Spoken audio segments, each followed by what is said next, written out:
Okay, so again, magandang umaga po, magandang araw po sa lahat. So today, we'll be discussing or we'll continue our discussion with renal disorder. Okay, so when we say renal disorder or when we say renal system, so syempre, ano agad ang papasok sa ating isip na organ na affected o anong organ yung gumagana. So that would be our kidney. So sabi nga natin, ano ba ang ginagawa o ano ba yung meron sa renal system? Pag sinabi natin renal system, hindi lang po yung kidney yung involved dito. So it will include your ureters, diba? The bladder and the urethra. And sabi natin, diba, yung kidney, doon na po form yung urine or siya yung nagfi-filter mismo ng blood para tanggalin yung mga excess water or mga waste products dun sa ating circulation. And then the ureter, dun dadaan yung na-form na urine going to the bladder, which is the temporary storage of urine natin. And the urethra, dun lalabas yung urine outside our body. So sabi nga natin, ano yung mga major functions? Diba? Removal of end products of metabolism.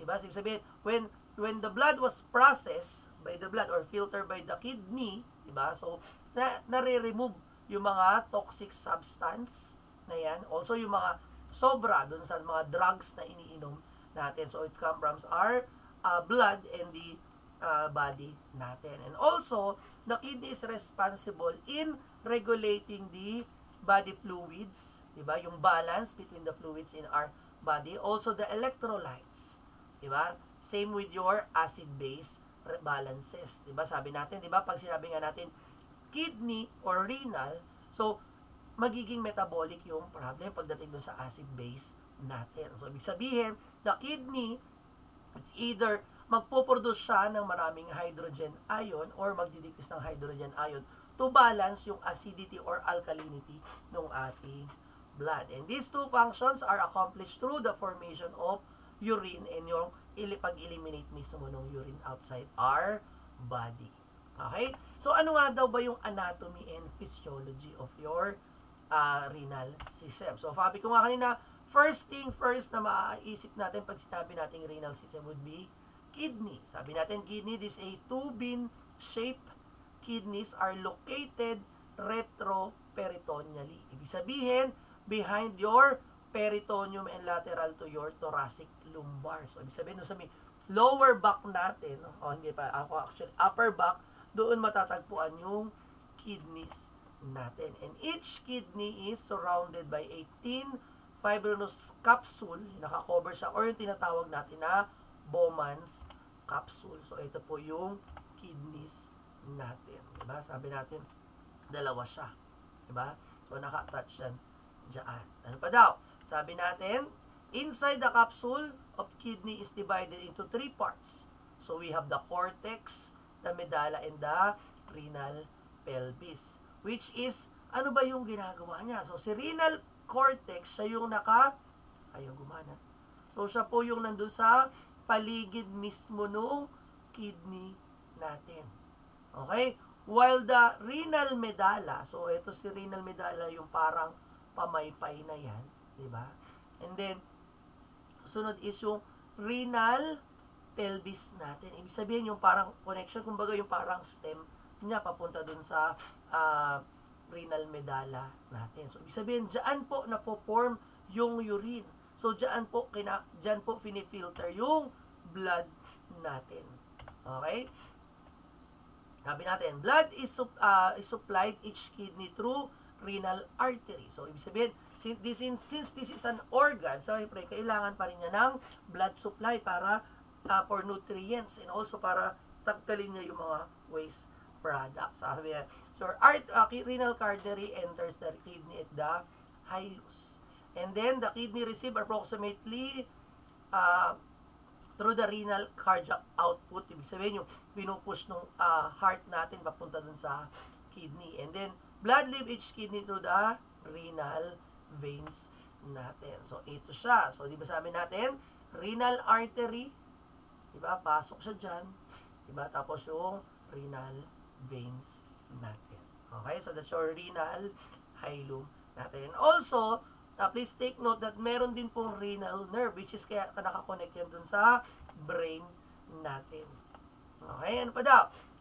Sabi natin, kidney has nephron, which is what we call the functional unit of the kidney. Where sa nephron, doon napoproduce yung urine, diba? Through our nephrons. And each kidney contains more than 1 million of nephrons. And each nephron is composed of what we call glomerulus, a network of capillaries and tubular system which consists of proximal tubule, di ba, yung loop of Henle, tsaka distal tubule. So, ibig sabihin, diyan nagpo-flow yung blood, diyan napo-form yung mga urine natin. Yan, so, eto, di ba, yung Bowman's capsule, yung mismo yan. And then, inside that is yung glomerulus natin, di ba? So, diyan ngayon nabubuo yung mga urine natin. Okay, and pa daw, urine is formed in the nephron by combination of 3 processes, di ba? Filtration, reabsorption, and secretion. So, sabi natin, your kidney filters blood.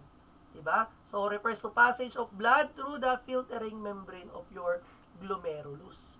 Diba? So, ibig sabihin, through the pressure differential, nakakapasok siya doon and then ipifilter niya. And those fluid that passes through the membrane is consists of your, diba, water, electrolytes, and other small molecules and refer to ultrafiltrate.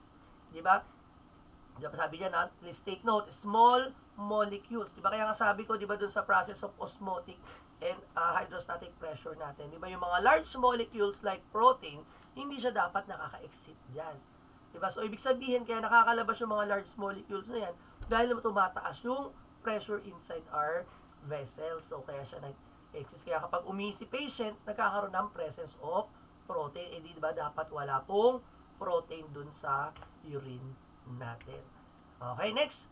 Sabi natin, filtration. The rate of glomerular filtration is referred as to what we call glomerular filtration rate. Ibig sabihin yung kung gaano kabilis or gaano kadami yung pinoproduce or napipilter and mapuproduce na urine do sa isang adult. And sabi, an average size of adult male is 125 ml per minute. So, ganyan kadami or ganyan yung pinipilter niya. Next, ano pa daw? Reabsorption. Sabi natin, essential materials like your glucose, amino acids, sodium, and water, sabi dito, are reabsorbed from tubules into capillaries through process of diffusion, osmosis, and active transport.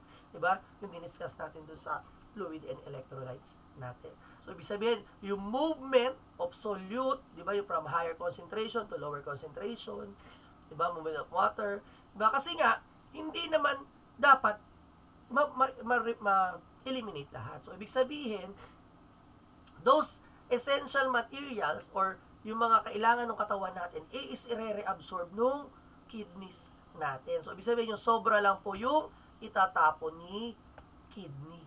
Diba? So, that's the process of secretion. Sabi, sa certain substance like potassium, creatinine, and hydrogen are actively transported from the blood into the tubules. And urine that is formed in the nephron consists of non-essential materials.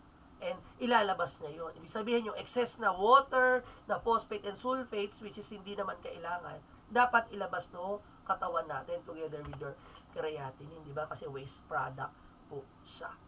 And sabi nga, for every 125 ml na pinipilter or yung ultrafiltrate natin na sinasala anong kidney, there are approximately 1 ml is excreted as urine. So, ibig sabihin, in 125 ml na napipilter niya, yung 1 ml doon is, yun yung matatapon natin bilang urine natin. And sabi, remaining 124 ml will be reabsorbed by our body. Diba? Fluid and electrolyte balance in the body is maintained by what we call negative feedback system. So, ibig sabihin, it's between the nephrons and the body and the tissue. Diba? Para hindi lahat, kasi sabi ko nga, di ba kanina, hindi lahat yan i-excrete kasi kailangan din po nung katawan natin. Yan. Okay, the diluting and concentrating mechanism of nephrons that regulates the body fluid volumes are controlled by 2 hormones, di ba? Kasi, di ba, hindi siya dapat lahat malabas. So, sino ngayon yung magko-control niyan para ma-maintain yung enough fluid inside our body? So, we have your anti-diuretic hormone which is produced by pituitary gland. And sabi, involve water reabsorption, aldosterone which is produced by adrenal cortex, and is involved in sodium reabsorption and potassium secretion. So, meaning, si ADHD or yung anti-diuretic hormone, so, siya yung responsible in detecting kung sobra ba o kulang yung fluid sa katawan. Diba? Pag sobra, anong gagawin niya? I-inhibit niya yung production ng anti-diuretic hormone para umihi yung patient, para yung excessive sodium or excessive potassium malabas. Pero kapag kulang yung fluid, so anong gagawin niya? Magpuproduce siya ng anti-diuretic hormone para yung sodium is ma-reabsorb ng katawan, yung excessive or yung excess na potassium is ilalabas. So, yung kasama yung fluids na meron tayo. Okay, so in addition, the kidney is involved in regulating the body's acid-base balance, diba? Several metabolic and endocrine functions. Sample, diba? Yung secretion ng erythropoietin, which is, asan ba mahalaga yung erythropoietin na yan? Sabi natin, yung erythropoietin is siya po yung nag-i-stimulate para mag-produce si bone marrow ng RBC or yung red blood cells natin, which is siya yung nakikerry nung hemoglobin or yung oxygenated blood natin. Also, kidney helps in metabolism or vitamin D for better absorption of calcium and secretion of renin. Sabi natin, a result in effect of angiotensin. It is involved in regulation of your blood pressure. Diba? Naalala po sa si renin, angiotensin, aldosterone system. Diba sabi natin, si kidney, pag na-detect niya na kulang yung fluid, so mag-activate yung RAAS para hindi maubos yung fluid, ma-conserve yung remaining fluid dun sa katawan. Pero kung sobra, diba, tutulong din siya para ngayon ma-regulate yung blood pressure. Ibig sabihin para mag-normalize yung blood pressure ni patient. Okay, malinaw po? May question po ba? Alright, sige. So, para mas maintindihan natin it further, so I will show you a video discussion or presentation on how our kidney works.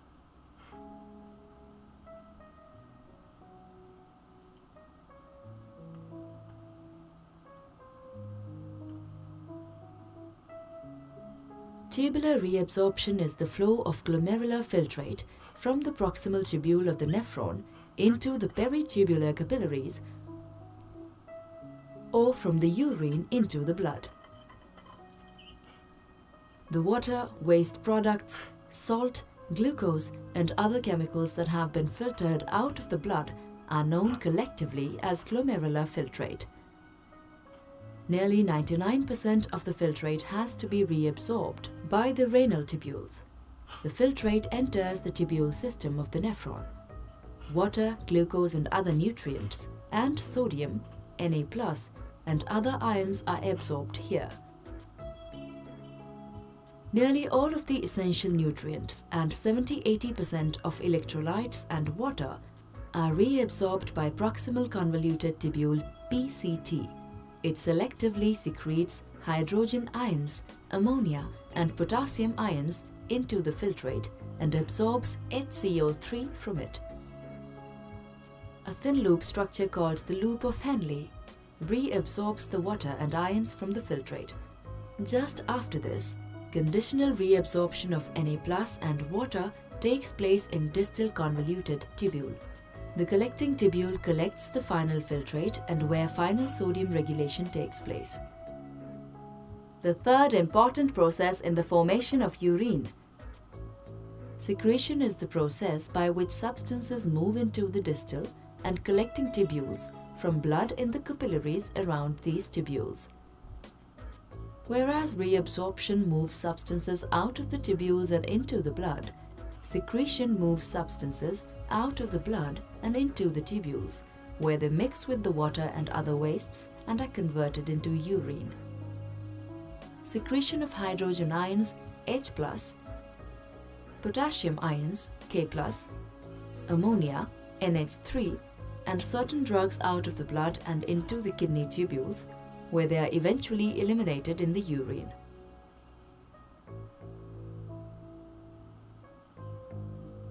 Okay, so malinaw tayo on how kidney function. Di ba? Kung paano nag-filter, paano na-eliminate yung mga waste products na yan. Okay, so let's now move with the ureter. So sabi nga natin, once the urine is formed dun sa ating kidney, sabi natin, ureters are tubes that transport urine from renal pelvis of your kidney going to your bladder. Ibig sabihin yung transport of urine, di ba? And this action is what we call your peristaltic action para mag-move yung urine natin. So ibig sabihin, ayan po yung ureters natin. So it is attached to your kidneys, di ba? So dyan dadaan yung ihi papunta dito sa bladder natin. Which is, sabi natin, bladder is a, temporary storage or reservoir of urine. Diba? So, bladder is made up of muscular, elastic tissue. Diba? So, ibig sabihin kaya nakakapag-hold siya ng urine dyan. And, gaano daw ba yung, yung bladder natin, it is a controlled by muscle. Diba? May muscle na nagko-control dyan para ma-retain, diba? Mapigilan yung ihi natin. Diba? Pero, syempre, pag napuno na siya, diba magsasend siya ng signal na kailangan i-exit or ilabas na nung katawan natin yung urine. So, we have the internal sphincter, which is under autonomic nervous system, and the external sphincter under the central nervous system natin, sabay voluntary. So, the normal capacity of that is around 300 to 500 ml. So, ibig sabihin, ganyang kadami yung capacity. Kaya kapag umabot siya around 500, na-expand yung bladder, diba? So, doon mo nararamdaman na parang napupuno siya. So, kaya natitrigger ngayon na kailangan iihi or ilabas mo na yung urine na yan. Okay? So, ito naman po yung bladder natin. Okay? May question with anatomy and physiology of the kidneys or the renal system. Malinaw. Okay. So, malinaw. Let's now move with the problems with regards to your kidneys or renal system. So, first problem or first disease is what we call pyelonephritis. So, from the word itself, there is inflammation. So, ano yung inflame? So, we have your renal pelvis and the renal parenchyma, yung functional kidney tissue natin. Okay? Acute pyelonephritis results from an acute infection that ascends to kidney from lower urinary tract. So, ibig sabihin, yung infection or the microorganism enter dun sa lower part ng urinary tract natin. So, ibig sabihin, sa labas siya nang galing, papasok, umakyat siya ngayon, di ba? From urethra to bladder to ureter, and then nakarating siya dun sa kidney ni patient. Okay? So, what are the risk factors para magkaroon ng pyelonephritis? Ano daw? Inability to empty bladder. So, that's why it's important, hindi na kapag na-detect or naramdaman natin na naiihi, eliminate natin siya. And common din po yan doon sa mga pregnant women. Kasi di ba sometimes, because di ba lumalaki yung tiyan nila, di ba yung uterus habang lumalaki, yung uterus yung lumalaki, di ba dahil lumalaki yung baby, di ba nakukompress yung bladder ni patient. So sometimes may natitira doon na urine, na ihi. So kaya bumabalik, nag-i-infect, bumaakit yung infection. Okay, urinary tract obstruction or congenital malformation. So, ibig sabihin, dun sa urinary tract, it's either dun sa urethra or sa ureter ni patient, merong nag-o-obstruct. That's why hindi na-eliminate yung urine ni patient. Okay, urinary tract trauma or scarring. Pwedeng after a procedure, diba? Yung after ng catheterization, pwede rin po yan. Diba? Kasi nga, halimbawa, sobrang laki nung French catheter na ginamit mo. Yan. Pa daw, renal calculi. So, nagkaroon ng formation of stones, which is nagkokos siya para mag-obstruct doon sa flow ng urine. Okay? Pwede rin to polycystic or hypertensive renal disease. So, ibig sabihin, mataas yung pressure doon. Or other chronic diseases like DM, di ba? So, pwede rin siya maging at risk yung patient na magkaroon ng pyelonephritis. Next is your vesicoureteral reflux. So, ano daw yung nangyayari dyan? Sabi natin, the urine or yung ihi moves back from bladder papunta dun sa kidney. Di ba kasi dapat pag na-form yung urine sa kidney, dadaan sa ureter papunta sa bladder, then ilalabas sa urethra. Kaso dito nga may problem. So bumabalik yung urine dun sa kidney. And ayan po yung nagkukos ng pyelonephritis. And kadalasan po common yan sa mga bata. Diba? So, yan po yung mga at risk. Okay? And pa daw, instrumentation. So, sabi ko nga, through urethra and bladder, yung catheterization, cystoscopy, or urologic surgery. Okay? So, sa babae, women with increased sexual activity. Diba? Failure to void after intercourse. That's why, diba? So, kaya dapat po, kapag katapos makipag-sex, especially mga babae, diba? Iihi, maghuhugas. Hindi yung pagkatapos higa na lang. Kasi pagod, no? De, joke lang. Okay, so dapat po, bakit kailangan mag-ihi or mag-void? Kasi di ba para ma-wash out yung urethra, dahil di ba sabi natin pag female, mas maiksi yung urethra. Di ba? So kaya, para malinis siya. Okay, ano pa daw? Recent history ng mga urinary tract infections or infection with HIV. Kasi hindi, kumbaga madumi. Di ba, nagkukos nga nagkakaroon ng mga growth of microorganisms doon. Okay? So, paano ba yun nangyayari dan sa pyelonephritis natin? So, sabi natin, bacteria ascends to the kidney and kidney pelvis by the way of bladder and urethra. So, kaya tandaan, pag pyelonephritis, ascending infection. Diba? So, ang nangyayari, from dun sa urethra, diba, nakapasok yung bacteria going to your bladder. And then, ano daw siya? Umakyat, diba? Yung urine or umakyat yung mga microorganisms na yan, papunta dun sa kidney ni patient. And ngayon, i-invade niya yun, i-inflame ngayon niya yung mga yung kidneys ni patient. So, common agents na meron dyan, diba? E. coli, Enterobacter, di ba? Yung mga Pseudomonas, pwede rin po yan sa patient, mga Staphylococcus natin. So, E. coli is around 85%. Diba? So, Klebsiella, pneumonia, pwede rin yan. Diba? Yung mga mirabilis natin, or Pseudomonas mirabilis, Streptococcus, ayan. So, ayan, pwede po yung mga mag-cause ng pyelonephritis kay patient. So, ito po yung nangyari, di ba? Yung normal kidney, dapat pinkish in color. Pero, tingnan mo dito sa picture, di ba? Pulang-pula siya kasi nga, namamaga po yung kidney. So, lumalaki siya kasi namamaga yung kidney ni patient natin. So, what can we see on a patient who have pyelonephritis? What will be the manifestations? Diba? Sabi natin, rapid onset with fever and chills. Diba? Nilalagnat, tapos nilalamig yung pasyente. Diba? Because of the inflammation. Diba? There will be malaise, vomiting, pwede rin po yan. There will be plank pain. So, sa likod niya, masakit. Yan yung sasabi, binabalakang ako, masakit yung balakang. Diba? Costovertebral tenderness. So, dito sa may likod ni patient. Diba? Diba? Kaya, diba, pag ina-assess yan, diba, yung tinatap yung likod, tapos, lalo nag-i-elicit ng pain. Okay? There will be urinary frequency with burning sensation. So, ibig sabihin, palagi niya nararamdaman na naiihi siya. Diba? Pero, pag umihi siya, mahapdi, masakit yung pag-ihi ni patient. So, that's a sign na meron ding bladder infection si patient natin.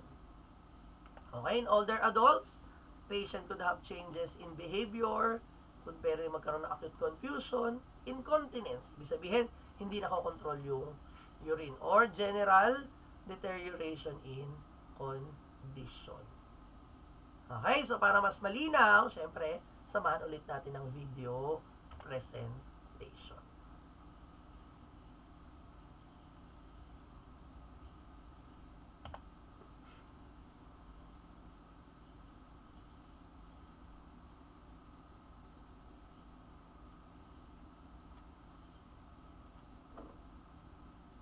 Ayaw mag-play.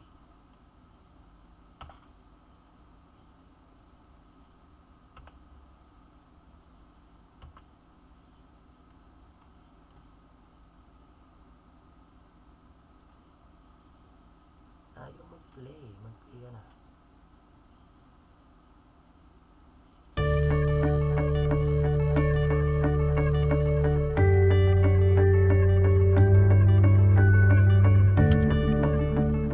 This slide depicts the fist percussion test over the kidney at the costovertebral angle for kidney disorders.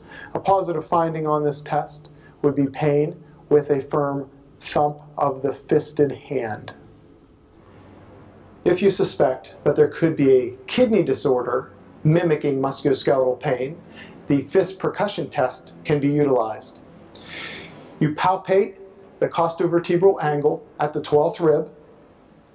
Place your non-dominant hand over that costovertebral angle, and testing the left kidney, you produce one firm thud over that area.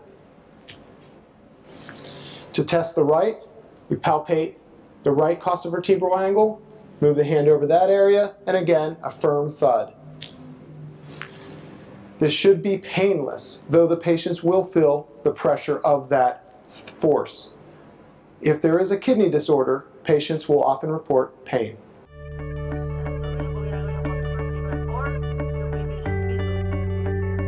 So, ibig sabihin, ayan, so ganyan. Ibig sabihin, if yung pasyente naramdaman na sumakit, nag-intense yung pain, so ibig sabihin, there will be kidney problem. Pero pag wala naman, hindi nag-intensify yung pain, so may other problem si patient, not the kidney. Okay? Next, chronic pyelonephritis. Sabi, involves chronic inflammation on and scarring of the tubules and interstitial tissue of the kidney. Sabi, so mas matagal na yung inflammation.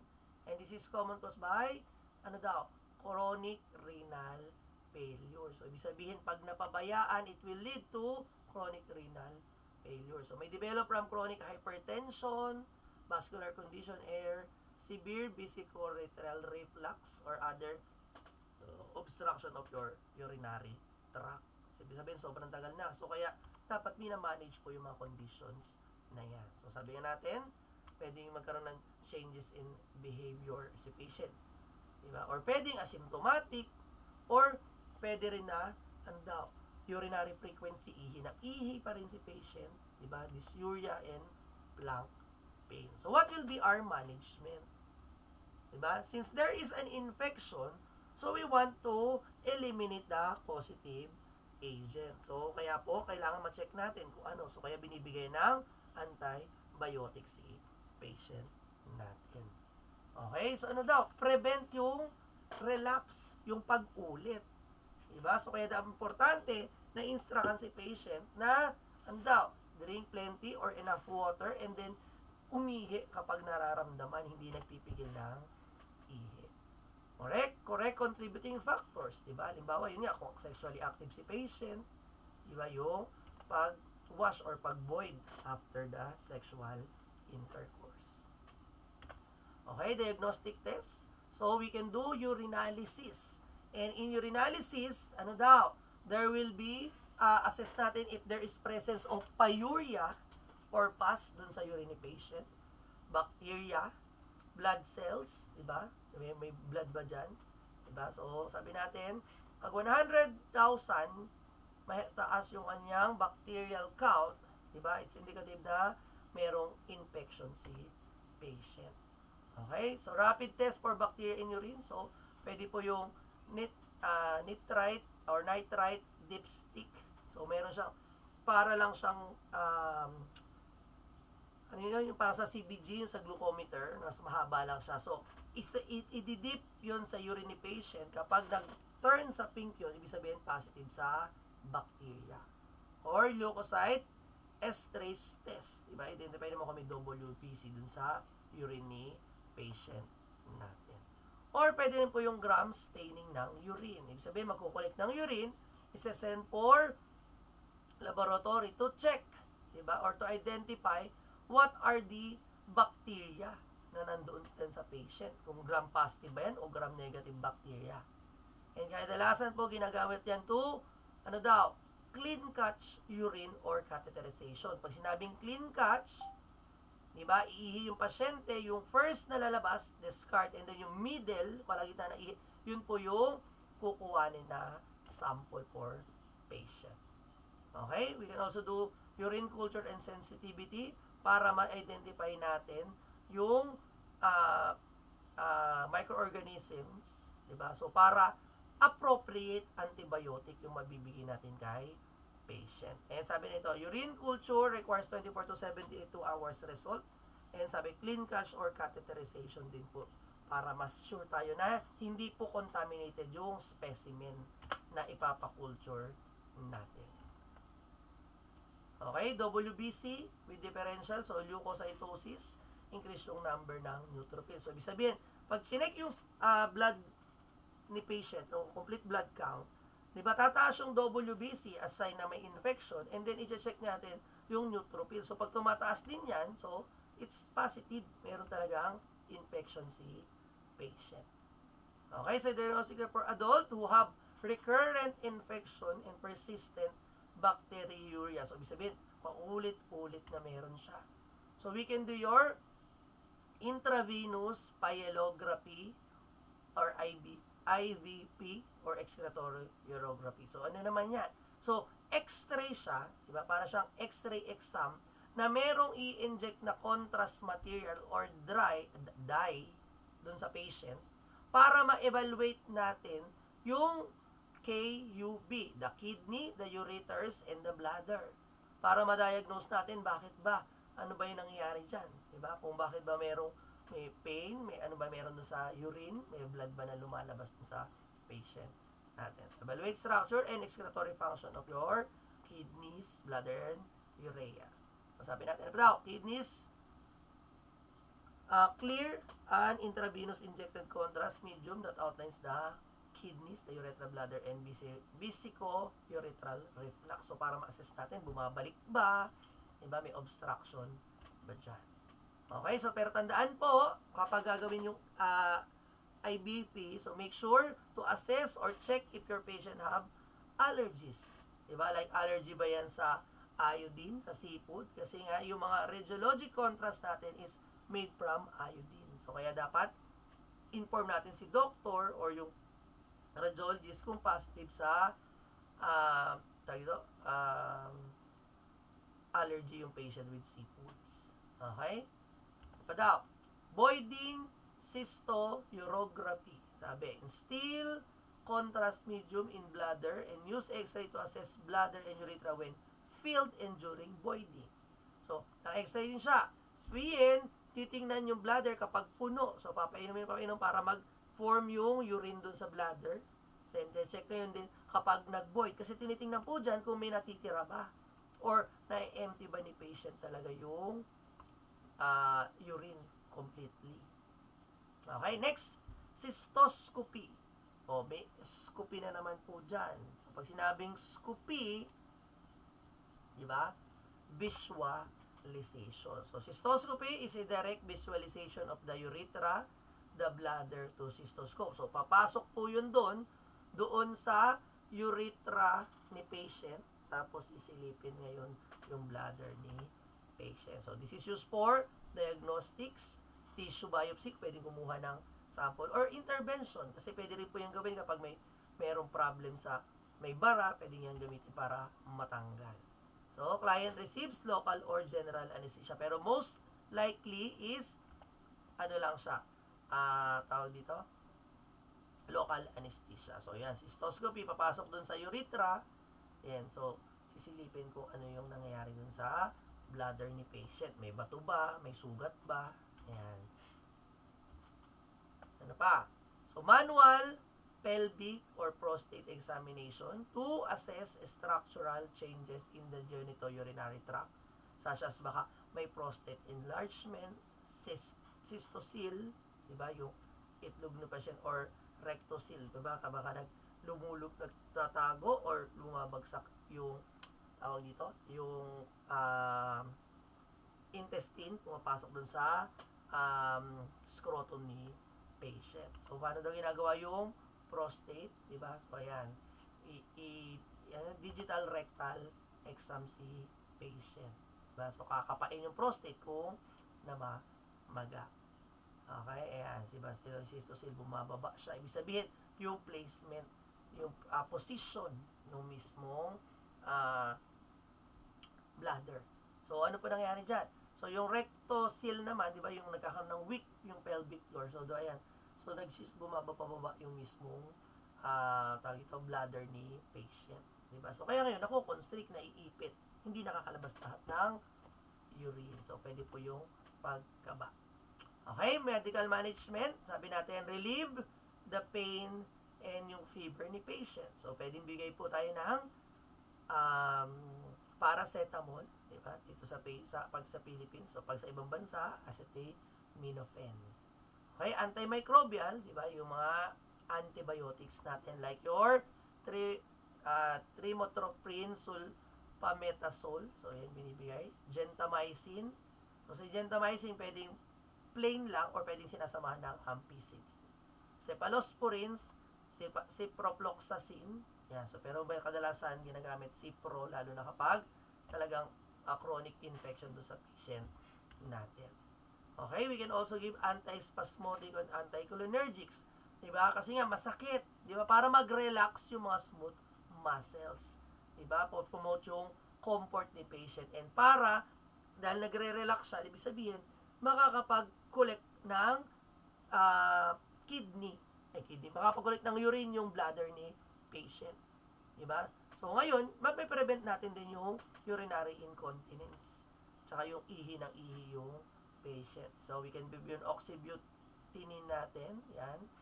Propateline. So, yan yung mga common na binibigay kay patient natin. So, nursing management. Sabi natin, obtain complete medical, drug, and allergy history of the patient. Diba? Kasi nga, baka mamaya mag-test. Diba? So, assess the vital signs, especially yung temperature and blood pressure of your patient. Physical examination. So, determine the location of discomfort or kung meron bang sign ng fluid retention. Nagkaka-edema ba yung pasyente? Nahirapan bang huminga? Diba yung discomfort? Diba? Through yung corporal shock. So, check mo ngayon, diba yung i-assess mo yung likod ni patient, yung itatap mo yung back ni patient. Okay, so observe and document characteristics of the client's urine. So, ano nga daw ba dapat yung normal color ng urine? Should be amber yellow. Sabihin, pag sobrang tingkad ng kulay, baka may problem. Same goes with the output, di ba? Normal ba yung output? Di ba? So, encourage patient to have liberal fluid intake. Kung hindi naman contrary, sabihin, kung wala namang problem, nakapag-eliminate naman si patient, so, we can advise them to take 3 to 4 liters of water para ma-wash out din po yung mga bacteria. Okay, administer prescribed medication to your patient. So, evaluate laboratory tests, diba, sa BUN, creatinine, serum electrolytes, urine culture to determine yung response sa therapy. Diba, halimbawa, nag-okay na yung BUN and CREA. Ibig sabihin, nagpa-function si kidney na i-eliminate na ni patient yung mga waste products. Diba? Yung serum electrolytes, normal ba o abnormal? Diba? So, urine culture, diba, sabi nga natin, para makita natin, effective ba yung antibiotic na binigay kay patient natin. Okay, provide health teaching, so provide information about the disease, the medications, diba? Yung pag-increase ng fluid intake, ba mahalaga yan? And ayan, yung acid-forming diet, diba? So, sabi natin, ano ba yung mga yan? Diba? Meat, fish, poultry products, eggs, corn, cranberries, and fruits. This is to prevent yung calcium and magnesium sulfate na mag-form ng stone. Kasi kapag na-retain yan yung calcium at magnesium sulfate doon sa kidneys, diba, siya yung nagsisimula na mag-form ng kidney stones natin. So, kaya dapat, para ma-wash out po yan. So, kaya, di ba, kaya kadalasan kung maririnig nyo, di ba, cranberry, yan yung mga madadalas na binibigay para ma-wash. Okay? Occurs most frequently, ito naman is yung glomerulonephritis. Ay, by the way, may question po ba sa pyelonephritis? Okay, yes. Kapag po ba pipigil ng ihi, possible magka-kidney? Okay, so pag daw ba nagpipigil ng ihi, possible ba magka-kidney stones? Sige, let's go back. Sabi natin, sa pyelonephritis, ano nangyayari? Di ba, pwede mag-cause ng infection. And then, kapag continuously di may infection din, di ba, so pwede mag-retain yung calcium and magnesium sulfate dun sa kidney. So, it is possible na mag-cause ng kidney stone. So, una, sa pagpipigil ng ihi, high risk ka na magkaroon ng UTI or pwede ka magkaroon ng pyelonephritis. And then next is yung pag-form din ng kidney stones. Kasi nga nare-retain, diba, yung calcium and magnesium sulfate natin. Okay, may question pa po? Additional question pa? Okay na? Wala na question? Sure. Sige. So, let's now move with your glomerulonephritis. Diba? So, sabi natin, occurs most frequently in children, diba? Boys around 6 to 7 years old and young adults. So, most client recovers spontaneously or with minimal therapy without sequelae. So, ibig sabihin, walang namang ginawa. Ibig sabihin, hindi pwedeng maggumaling siya nang hindi nagkakaroon ng other problems si patient. Pero, so some patient can develop yung chronic glomerulonephritis. So, ano nga daw yan? Sabi natin, most believe that the inflammatory response is from antigen-antibody stimulation in the glomerular capillary membrane. Ibig sabihin, yung glomerulus is namamaga kasi pwedeng dahil sa antibodies ni patient natin. Okay? So, ibig sabihin, ayan, so namamaga siya. That's why, kapag umihi si patient, may proteinuria tsaka hematuria. There is presence of protein in blood kapag umiihi yung patient. So, mostly, 50% of patient with glomerulonephritis are asymptomatic. Wala sila nakitang symptoms. Then, sudden onset of pronounced symptoms like fever, nausea, malaise, headache, generalized edema, ayan, nagkakaroon ng periorbital edema. So, bumamaga, namamanas yung mukha ni patient. Bigla na lang, parang puffy eyes. Diba? Kasi nga, yung glomerulus, diba dyan nag-filter. So, ibig sabihin, kaya namamaga, nagkakaroon ng fluid retention. Okay? There will be pain or tenderness over the kidney area. Diba? Pag ginawa natin yung shock dun sa likod ng patient, masakit yan. So, mild to moderate hypertension. Diba sabi natin, your kidney is may kinalaman sa fluid and electrolyte balance. And kapag merong imbalance, diba, pwede rin po magtaas yung pressure. Kaya tumataas yung blood pressure ni patient. Okay, clinical manifestation for appetite. Walang gana kumain yung pasyente. Diba? Irritability. Yan, meron din yan. Shortness of breath. And sabi nga natin, ay merong hematuria si patient. So, ibig sabihin, there is blood dun sa urine ni patient. And some patient could also, pwede mag-convulsion po yung pasyente. Diba? Magkaroon ng congestive heart failure. Oliguria, so konti na lang. Or pwedeng mag-anuria. Kasi nga, maga-maga yung glomerulus. It's either konti yung napoproduce na urine or sometimes halos wala nang i-produce na urine si patient. So, management. So, no specific treatment exists. So, guided by the symptoms and the underlying abnormalities. Meaning, kung ano yung nakikita kay patient, yun yung ititreat. So, kung may fever, antipyretic. Infection, the antimicrobial infection. So, yun yung binibigay.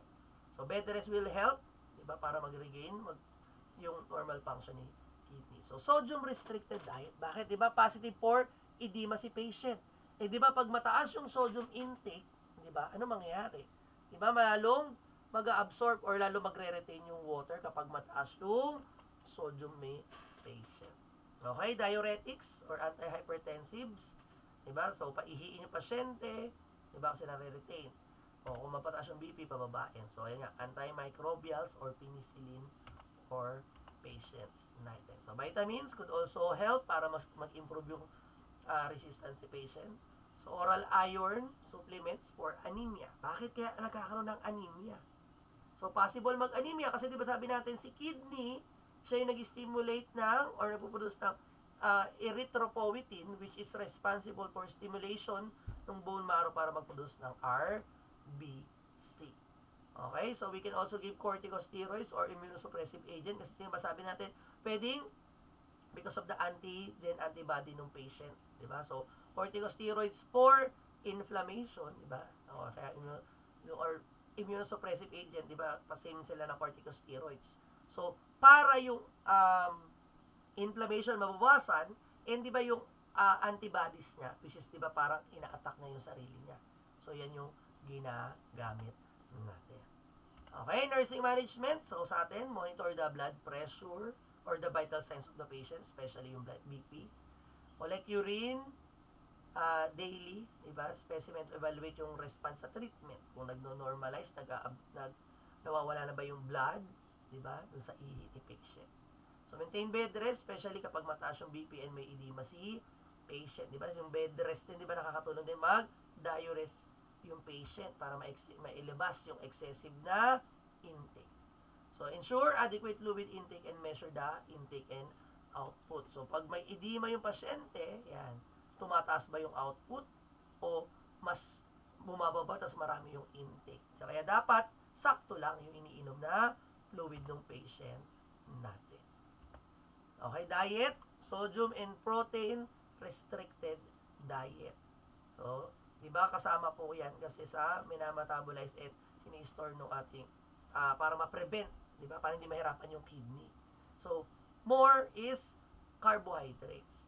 Yung ano natin, adequate lang, di ba? Para mas mabilis yung recovery ng kidney ng patient natin. So, provide health teaching to the patient. So, lagi naman yan, kasama yan lagi. Diba? So, in glomerulonephritis, meron tayong tinatawag na nephrotic syndrome. So, ano na nangyayari dyan sa nephrotic syndrome? Sabi natin, is a condition of increased glomerular permeability that allows larger molecule to pass through the membrane into the urine and remove from the blood. So, ibig sabihin yung mga large molecules nakakalabas. Diba? Kagaya nga po ng mga protein. That is why may presence ng proteinuria kay patient. This is the most common cause due to immune or inflammatory process. So, treatment, depende kung ano yung cause. Diba? Pag immunologic yung cause, we can give steroids. Diba? Para mawala yung pamamagain, yung mapababa, diba? Yung immune system or immune response patient. Okay? ACE inhibitors, diba? Para ma-normalize yung BP, para ma-prevent na o mabawasan yung pagkakaroon ng proteinuria. Kasi diba pag mataas yung BP, pinupush na lalo na lumabas yung yung mga large molecules. Ano nga yung ACE? Angiotensin converting enzyme. Ibig sabihin doon sa, pag sinabing ACE, ano yung pinapakailaman niyang process? Diba? Yung RAAS or yung renin angiotensin aldosterone system. Ibig sabihin yung conversion of angiotensin 1 to angiotensin 2 natin. Okay? Cholesterol lowering drugs, yung mga statins, pwede rin yan kay patient. So, heparin, diba? Para mas maganda yung blood flow, para ma-prevent or mapababa natin yung proteinuria and yung renal insufficiency. Okay? Kapag normal ang GFR, protein diet, pwede po kay patient. Complete protein diet. Pag normal ang GFR, pero kapag mababa ang GFR, low protein diet tayo. Kasi mahirapan si kidney lalo. Diba? So, mild diuresis or sodium restriction kapag may edema and hypertension, paihiin yung patient natin. Okay? Assess yung hydration ni patient natin. So, importante na check yan. Baka mamaya kasi nagde-dehydrate naman yung patient natin. Alright, may question po ba? May clarification? Malinaw po? Okay, malinaw.